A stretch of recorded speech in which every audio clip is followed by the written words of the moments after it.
This is a test of my Wheelock CH70-1575-W. It's going to run off 18 volts. I'm going to put these two batteries together. Run off at 18 volts. These are 9-volt batteries, of course.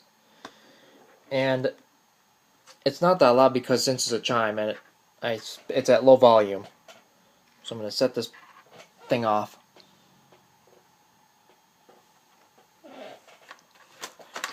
So I only got red wires for